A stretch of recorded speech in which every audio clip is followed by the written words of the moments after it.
नमस्कार दोस्तों, बहुत बहुत स्वागत है आपका आज एक नए ब्लॉग में। आज का ब्लॉग ये नासिक प्रोग्राम का सेकंड पार्ट होगा। अगर आप चैनल पर फर्स्ट टाइम आए हैं तो मैंने डिस्क्रिप्शन में फर्स्ट पार्ट की लिंक दे रखी है, तो आप वहां से जाकर फर्स्ट पार्ट जरूर देखिए। तो आइए दोस्तों शुरुआत करते हैं। तो जैसे कि फर्स्ट पार्ट में हमने देखा था, हम बुरहानपुर से नासिक में सुबह 5 बजे पहुँच गए थे। फिर यहाँ से हमको औदुंबर लोन जाना था, जहाँ पर प्रोग्राम होने वाला है और यहीं पर हमारी रहने की व्यवस्था की गई। तो यहाँ से हम पंचवटी गए। पंचवटी में राम घाट पर हमने गोदावरी माता के दर्शन किए, बाकी सभी मंदिरों में दर्शन किए। फिर अगले दिन हमने सुबह 4 बजे मेकअप करना शुरू किया। तो आइए दोस्तों अब वीडियो को आगे बढ़ाते हैं। तो देखिए दोस्तों, अभी मैं रामलला का श्रृंगार कर रहा हूँ।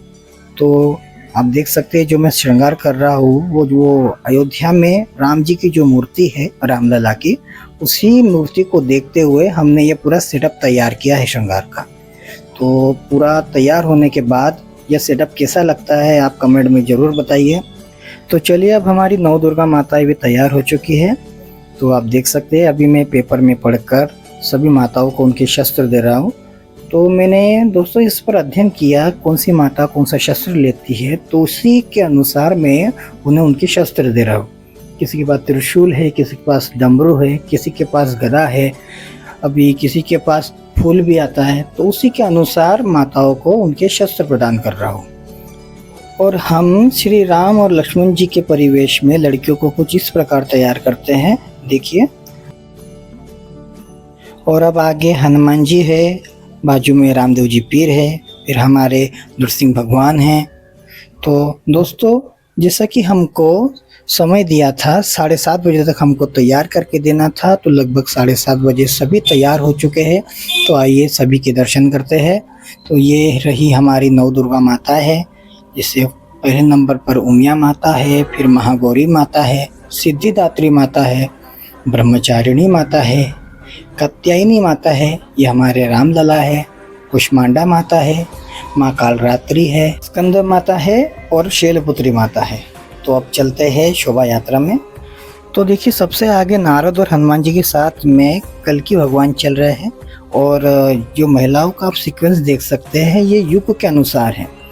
जैसे सभी युग के साथ में उनके भगवान भी, उनके प्रमुख अवतार भी उनके साथ में चल रहे हैं। जिससे कि कलयुग के साथ में कल्कि भगवान है, द्वापर युग में कृष्ण भगवान है, अभी ये त्रेता युग है तो इसमें राम जी है, अब सतयुग में नरसिंह भगवान है। तो इस प्रकार इन्होंने यह सीक्वेंस तैयार किया है सभी युग के साथ में। तो आप देख सकते हैं इस युग का कलर का झंडा भी आपको देख सकते हैं। जैसा सतयुग में लाल है, त्रेता युग में पीला है, द्वापर युग में नीला है और कलयुग में सफ़ेद है। तो बहुत ही शानदार यह झांकी हमने वहाँ देखी। और हमारे भारतीय संस्कृति और सनातन धर्म का बहुत ही सुंदर दृश्य मैंने वहाँ देखा है दोस्तों। तो बहुत ही गौरवान्वित महसूस कर रहा हूँ। तो दोस्तों इस शोभा यात्रा में सभी स्वरूपों के साथ साथ बहुत सी रंगारंग प्रस्तुतियाँ भी हमने यहाँ देखी है। तो चलिए हम देखते हैं आगे। हमारे छत्रपति शिवाजी महाराज भी अब घोड़े पर विराजमान हो गए हैं। तो चलिए आगे हम वो रंगारंग प्रस्तुति देखते हैं थोड़ी।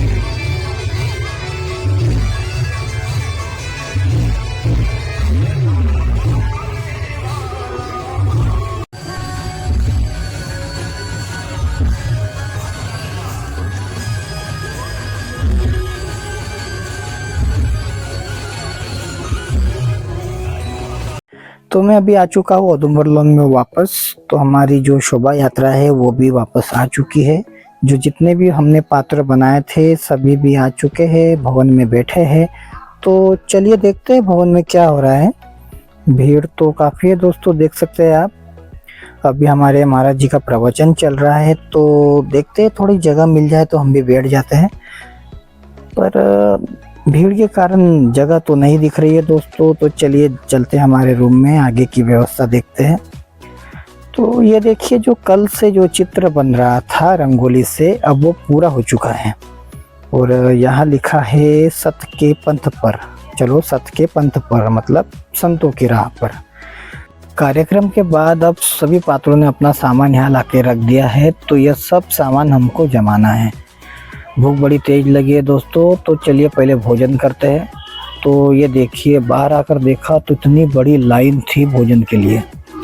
इतनी तेज़ भूख लगी है और इतनी लंबी लाइन लगानी पड़ेगी हमको, तो चलिए लाइन तो लगानी पड़ेगी, भोजन कर लेते हैं फिर आगे का काम देखते हैं। तो दोस्तों हमने खाना खा लिया है, तो चलिए अब अपना सामान जमाते हैं। तो ये देखिए ये इतना सारा सामान हमको जमाना है और इन बैगों में भरना है। हम ठीक से जमाएंगे तो ही सुव्यवस्थित हम इसमें जमा पाएंगे। तो चलिए अब सामान को जमाते न देरी करते हुए। अब मैंने क्या किया दोस्तों, जो एक जैसा सामान है उसे एक तरफ कर दिया है, जैसे माला, कमर पट्टे, बाजूबंद, कलाईबंद वगैरह। तो ऐसा करने से सामान जमाने में बड़ी आसानी होती है। तो लगभग 1 घंटे में हमारा सामान जो है बैग में भरकर तैयार हो चुका है। तो मैं बाहर आकर देखता हूँ तो फिर से भोजन की लाइन लगी है।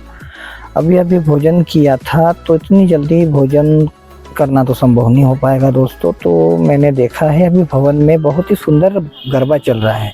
तो चलिए पहले गरबा का आनंद लेते हैं, फिर भोजन करेंगे। तो चलिए।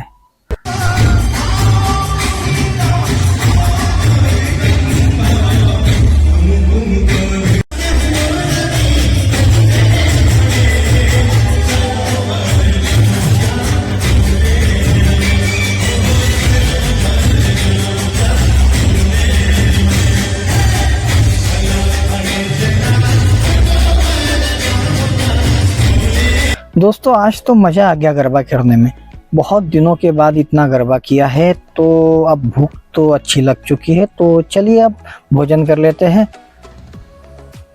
अब भोजन के बाद मैं थोड़ा आ गया हूँ बाहर टहलने के लिए।